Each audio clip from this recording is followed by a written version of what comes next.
Welcome to People Person, the show where we break down the HRT and help you lead with both strategy and heart.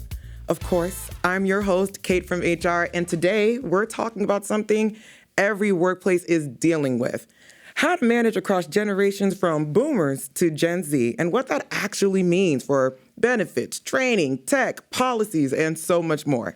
So I'm actually joined today by HR Brew's own reporter, Michaela Cohen, who's been writing about those exact shifts, including 2 recent pieces on Gen Z's surprising workplace preferences and the rise of younger leaders. So, Michaela, thank you so much for being with me here today. Thanks, Kate. It's great to be here. I find these topics so interesting, so I'm glad we're covering it on the podcast. Absolutely. So look, you've been covering these generational trends in the workplace through your work with HR Brew, which includes those 2 recent pieces that I just mentioned, which is how HR can adapt to younger leaders and how Gen Z wants more old school from their workplace. So based on those 2 things, would you mind just starting by summarizing what you think would be the biggest takeaways from those 2 articles? I definitely can. And I always love to start talking about generational differences as acknowledging the fact that there's nuances to every topic we cover at HR Brew. And this specific nuance, I think, needs to be mentioned, that there are some times when people talk about Gen Z and millennials, and it can feel quote unquote woo woo. And I want to acknowledge that there are spaces in which it can feel like that. But I think that there are, based on the conversations I've had with sources, genuine differences in just the social, political, economic environment that happens when you're born within 15 years of other people, and you share those experiences and they cultivate into your identity and thus forth what you bring to the workforce. And so in those 2 articles, I just try to highlight, one, how Gen Z surprisingly wants a couple of old school aspects from the workplace, and I think they're just important to be had. One of the main ones is job security.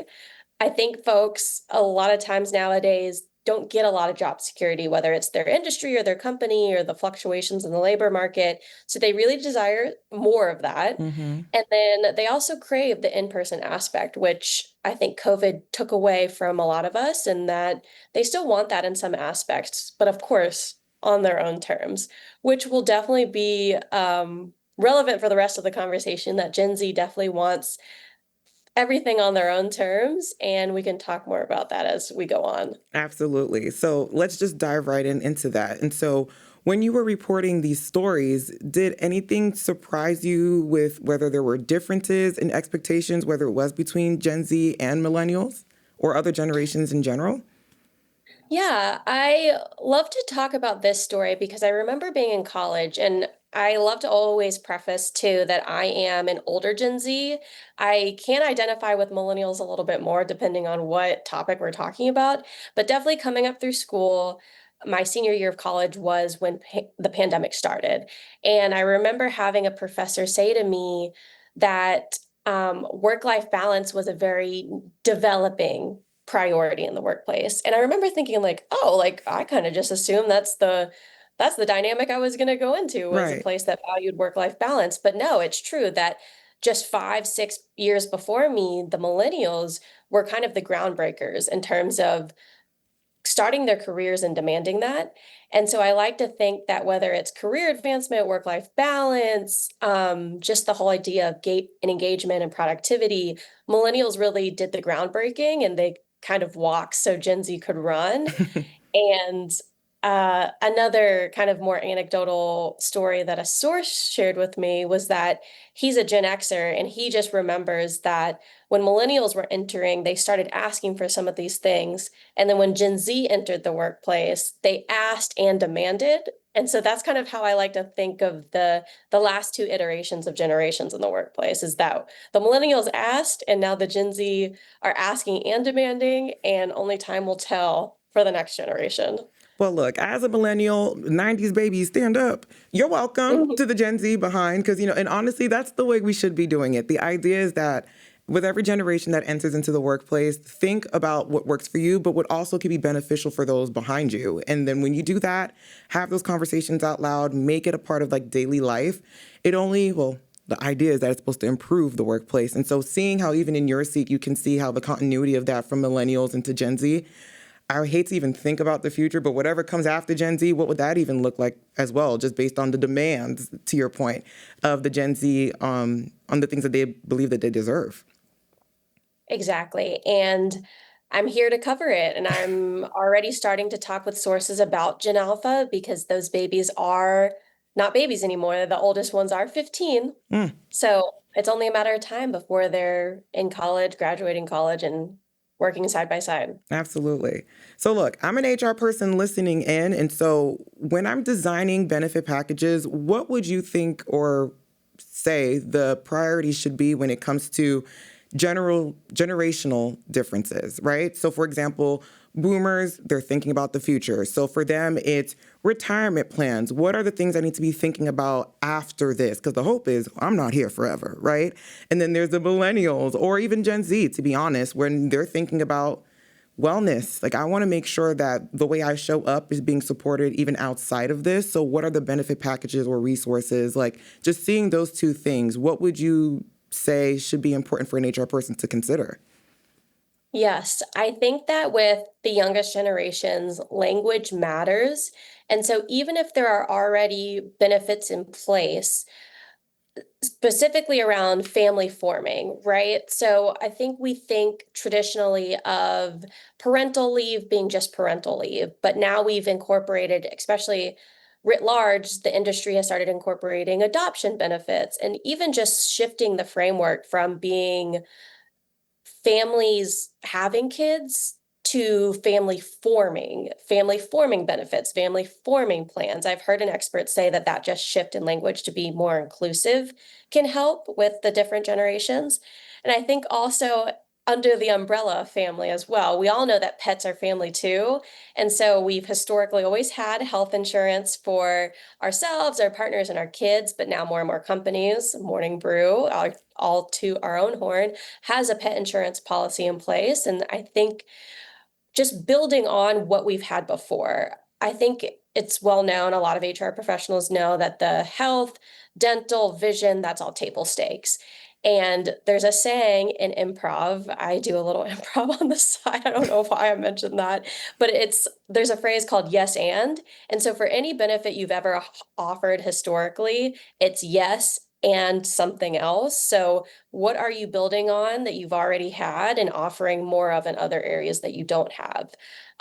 Whether that's, I've seen companies mentioned identity theft protection, cybersecurity protection, going outside of the workplace. How are we helping our employees protect their identities and not get scammed? It's becoming more of an issue, and even financial and legal resources as well. That makes tons of sense. And I would even say there's nothing wrong with asking the people that you are serving or representing of what it is that they are looking for as well. One thing about us in HR, we love a survey. We love a survey. We love a survey bad. But outside of like typical engagement surveys or reviews or et cetera, we could also probably apply that here. I see nothing wrong with taking the opportunity of putting a survey together, sending it out to the masses and just say, what are the things that you care about? It makes it very neutral so that different generations can feel very comfortable to add in whatever they believe is important. Maybe it's not even the majority that wins. It's really more so like, what are the things that can have the most impact in the workplace in real time? Absolutely. Perfect. So you also mentioned in one of your articles that Gen Z leaders sometimes need a little bit more interpersonal skill building, and that is because of the Panasonic, the Panini Bread, the pandemic, and social media that happened a few years ago. So how would you recommend, or how do you think HR folks should rethink training and development to account for the fact that there are now different generational styles with how we receive information, retain it, and apply it into day-to-day life? Well, one, as someone that came up during the pandemic, and Hmm. actually referred to it as the Panini, as the Panda Express, I remember was a phrase circling, that you're meeting them where they're at in terms of language. And I think that also extends into learning and development in the workplace, because I spoke with a professor of business ethics, and she mentioned to me that not only does she study the workplace as a business professor, but she also is teaching these classes to the potential workers of these companies in the future. So she has Gen Z students. And she had to just check herself in terms of how she's teaching, not only what she's teaching, because they're going to learn differently than has ever been done before in the past. And one thing I just jotted down to mention, because I felt like it was such a silly example, but I think it resonates with the younger generation, is that they have this thing called the perpetual AirPod. I feel like you talk to a lot of younger employees or just a lot of younger kids, and they always have one AirPod in their ear, no matter what they're doing or whether they're to anything, or they could be listening to music, could be talking to someone. And she had to explain to her students that they needed to take their AirPods out in class. And she could see how, if she hadn't been the first one to explain to them that when you're talking to someone, they need your full attention. They need to make sure that you're listening to them. And also that it could just come off as unprofessional to have AirPods in or earpods in when you're talking to someone. And she said that it felt silly, but it was effective, and that she explained it to them. She met them where they are, and she didn't make them feel bad for not knowing that that wasn't professional, or not knowing that that was something that people could take out of context, and that everyone was better for the situation. And so she used that as an example to just help HR professionals know that there are some things that are going to feel silly to you, but if you're meeting people where they're at, then you'll both be better in the end because you're both learning something new. Absolutely. And that's such an important part of this whole conversation where you cannot shame or yuck someone's yum or just assume that just because I understand it, of course you do as well. And it's like, no, like the best way to be impactful is to approach it in a way where, like, if it was me on the other side of it, how would I handle it? Because I can also think, like, while the AirPod to us might seem like, of course not, like, take that out. Like, that's completely rude. I could probably assume boomers were looking at millennials who always had a phone in their hands, because at this point it became a crutch and it was just so natural to walk on the street with having a phone in your hand. You may not actually even be using it, but it's like a comfort now. And I could probably imagine the AirPod is the same way. They may not actually be listening to anything, but it's just naturally in your ear. So it's just, of course, it's just going to always be there. But to your point, it gives different signals. So the way to address it should be like in a place of empathy. Right, and you have to think that millennials were brought up with the pocket phone, whether that was the early days of the BlackBerry or the flip phone, and so Gen Zers are also brought up in a sense that they always have their AirPods on them on top of their phone. They always have their Apple Watch on them. So, like, these are pieces of technology that almost become, like, taped onto you as a generation. Which is so funny to think back on, and to think that the phone wasn't even a third hand or an attachment of you, but it kind of is now. And we wouldn't reprimand anyone in the workplace for having their phone on them now, but that could have been a conversation 10, 20 years ago. Oh, I'm sure it was. And they're like, well, you got to take that BlackBerry out your hand. But then you're like, oh, I didn't even realize it was there. So it's like, yeah, like there's always going to be something so simple. And Gen Alpha, who knows at that point what it'll even be? I'm sure at some point it'll be like a walking personal AI hologram that's like with every single person that's like in the room. But yeah, we got to keep those things in mind and just be very mindful of that. I think that anecdote made a lot of sense. So thank you for sharing that, honestly. Of course. And now I'm thinking of like glasses and having like holographic things that come off your glasses, and I can't imagine Gen Alpha being born into something like that. Seriously, it's insane. But here we are, here we stand, Shell. So, okay, look, leave of absences, because I actually feel, in spite of what generation you are in, a version of this is going to exist in your life, depending on the timeline and the whatever time zone that you're operating in as an employee in the workplace. And so I know as an HR person myself, it's a very big pressure point, because you want to be very mindful of being inclusive and being intentional behind rolling out policies in a corporate setting or even putting it together. So with that being said, how should generational differences be put in place and be minded for as an HR person writes out the policies or even trains employees or individuals about the different benefits that an organization might have, whether it's thinking about being a caregiver versus being a dependent person on someone else's leave? How can I make sure as an HR person I'm doing this in the correct way, but also understand that at any given time it could possibly change in how we approach it? Definitely. And I know that I have a colleague on the HR Brew team, Courtney, who's just very well versed in all things total rewards, compensation, benefits. So she definitely does a bunch of reporting on the changes in legislation that come across with medical leave and FMLA. One of the things that I think about from a strategy perspective, which is where I spend a lot of my time reporting on, is that we haven't touched on this yet, but we know that it is a big priority amongst the younger generations in terms of mental health benefits. And I was so surprised to learn from a source. It was about a year ago in January when we were covering the wildfires in California. And I spoke with an employment lawyer, and he was telling me not only about how HR can stay compliant in terms of helping their employees affected by wildfires, but also some of the ways that you may not think you can help your employees, but are actually available to you as a company. So, FMLA, of course, the Family and Medical Leave Act provides leave for folks that need to, like you mentioned, take care of a ill family member or them themselves are undergoing some sort of condition and need to take time away from work. One of the things he mentioned was that mental health conditions fall under the Family and Medical Leave Act.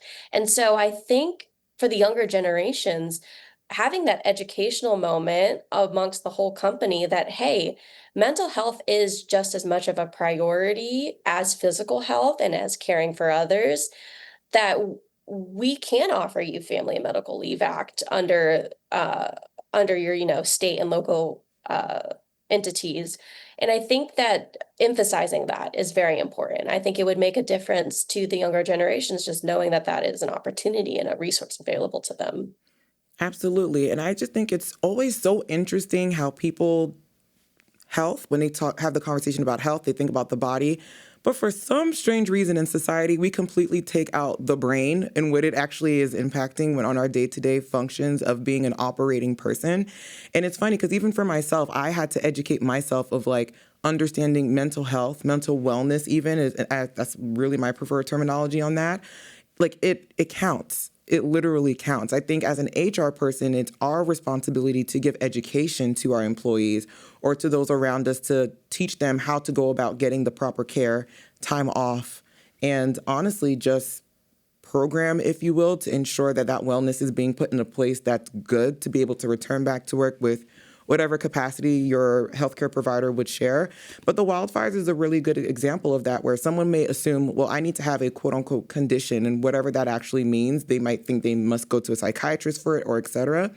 But if you go through the right right means to get the right, proof or supporting documentation from a certified healthcare provider. Emphasis on certified. Look, it can't be the TikTok person who happens to have doctor in their username. It's got to be someone who is a officer of medicine to some degree.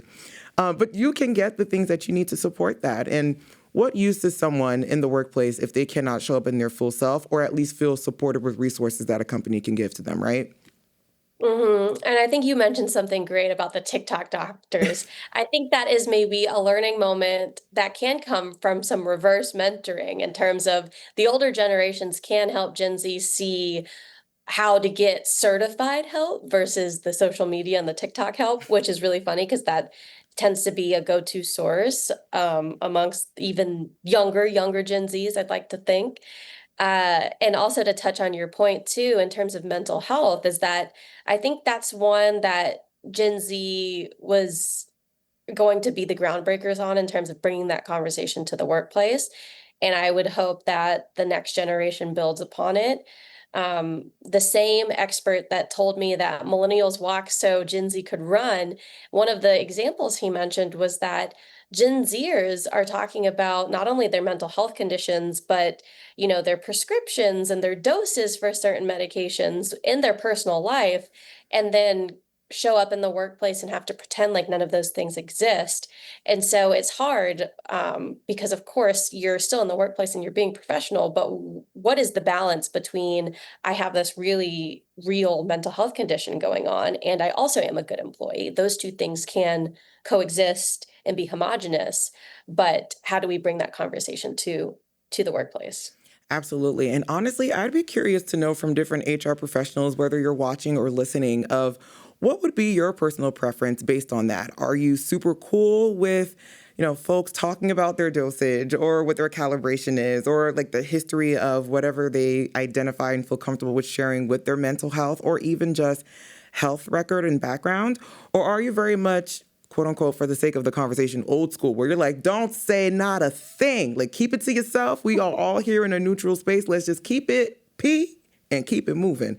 I feel like it almost goes in the same, granted, literally not the same, but the vein of the conversation of like salaries, where some folks are like, totally talk about it, super fine. And others can be like, actually, if you could just keep the dollar and coin to yourself, that would be fabulous. But to your point, Gen Z is breaking those barriers down of like what should be acceptable to talk about and not talk about. So again, I'm curious just to know what other HR folks would think about that.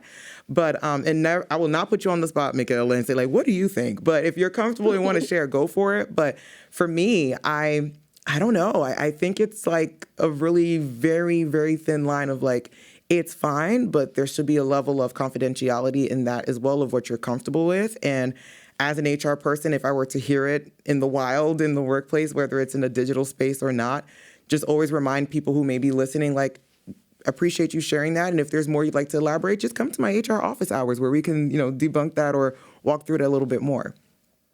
Absolutely. I think that the answer to the question has to be somewhere around it's evolving and it depends. And as long as employees feel like they have a safe space to talk about it, that's all we can do for now in terms of, what's compliant and what's not compliant, what is understood, because we're still trying to understand it, we're still trying to learn. So I am curious though to hear about how other HR professionals are tackling that same issue in the workplace. Yeah, because at the end of the day, you may not see it, but HIPAA is real. It is alive and it is well. So I feel like that those letters matter. So we got to keep those things in mind, especially as people ops or HR people in whatever size of your company. So yeah, I think that'll be a great conversation to see how that kind of plays out over the next couple of years or so. Mm-hmm. All right. Well, look, it looks like Gen Z is still like leading the conversation for us, at least for today, because you wrote that Gen Z leaders are demanding accountability and authenticity in ways previous generations might not have.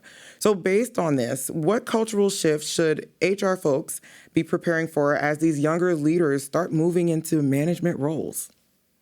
Yes, that is interesting to just think about Gen Z not being the youngest ones on the totem pole anymore, and that Gen Alpha will replace us eventually. I don't want to think about that yet, but in my most recent story, I realized that I was only talking to Gen Xers about Gen Zers, and I was like, nope, got to go directly to the source. So I interviewed a Gen Zer who's part of a Gen Z networking group in which they try to just promote the priorities of Gen Z and really add to the conversation versus take away in any way. And this source mentioned to me something that seems so simple when you say it out loud, but Gen Zers want to approach work like a relationship versus a marriage.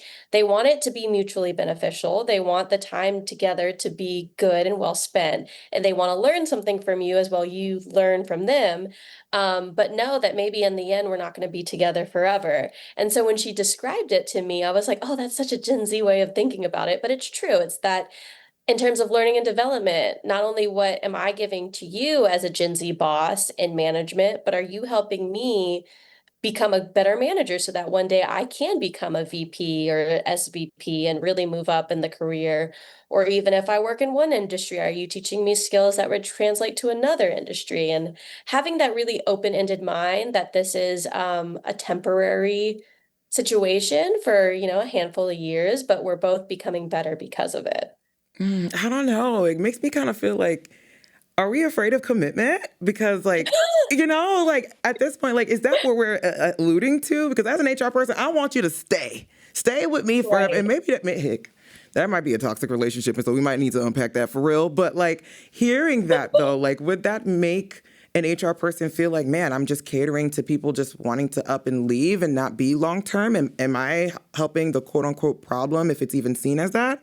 Or would you say it's on the other side of it where it's like, no, it's just learning how to compromise in a relationship and just catering to that person's, let me keep this theme going, I guess not love language, but work language. And so you're able to help in that way.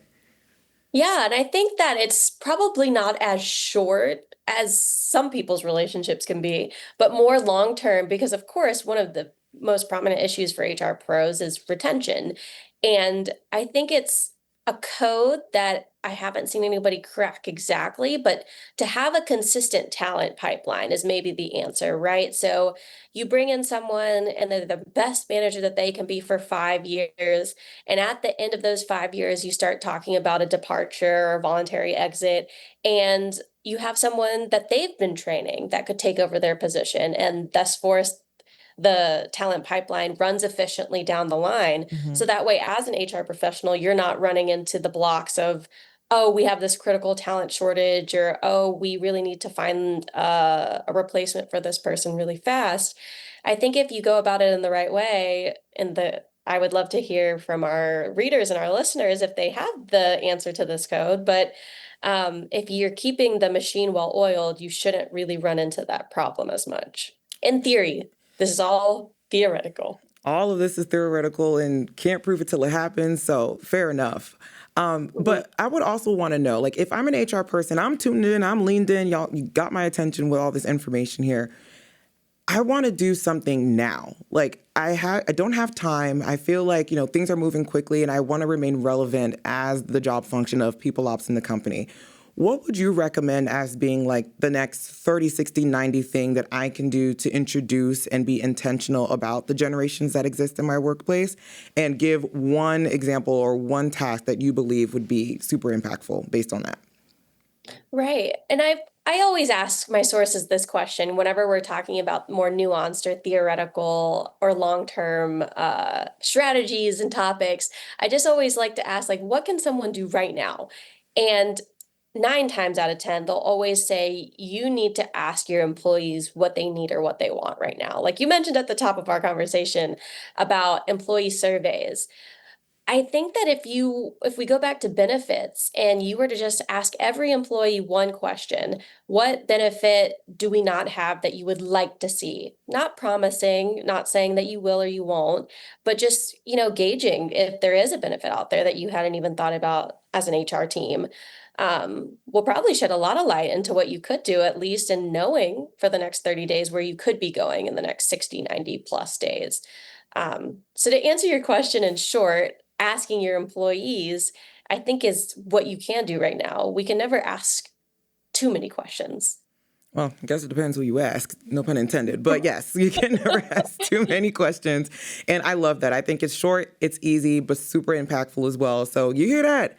Ask the questions, HR people, and you will get answers in return. Okay, Michaela, as you know, we had all these questions and you gave amazing answers. And so I'm so thankful for that. But we got to keep it a little light and fun over here. So I have a game that I hope you're down for. Basically, it's a generational would you rather. So the idea is the same. 2 scenarios, however, I want to know what you would think either of these generations would pick, whether it's Gen Z or millennial, based on the scenario that you hear in real time. Is that too complicated? Makes sense? What do we think? Yes. And as someone who straddles the line of millennial and Gen Z, I feel like I am equipped to answer this. Well, perfect. As a very strong Libra and I balance the scales, I too am also very indecisive on certain things. So 2 peas in a pod, okay? Okay, first up, would you rather get feedback once a year in a formal review or get quick Slack notes weekly? Between those two, which generation you think would pick either of them?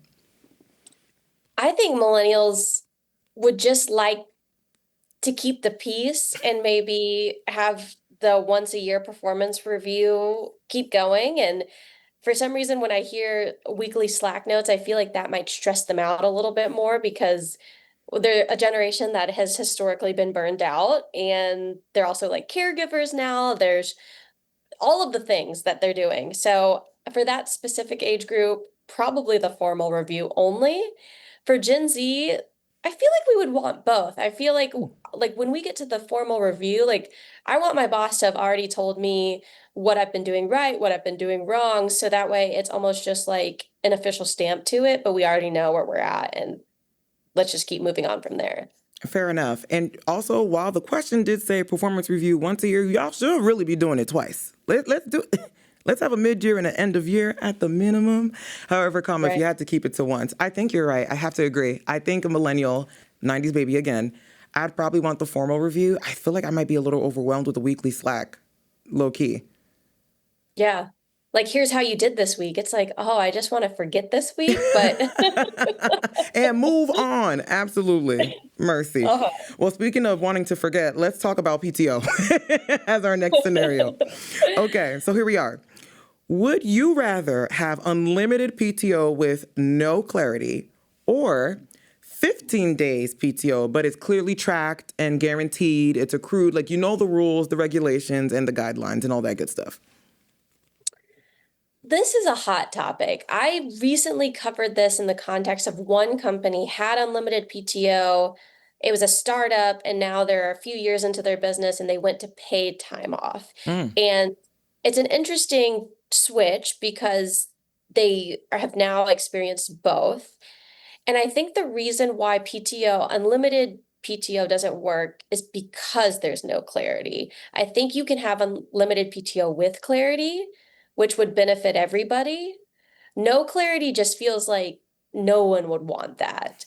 So, whichever one adds more clarity, millennials and Gen Z probably share that perspective on they would rather have that one. Um, I personally don't think 15 days per year is enough, even if it is guaranteed and clearly tracked. So, That part. yes, I'm going to say neither nor to both of those. Okay, option C. Love that for us. And I appreciate this moment of alignment with millennial and Gen Z because one thing about it, we're going to take that set time.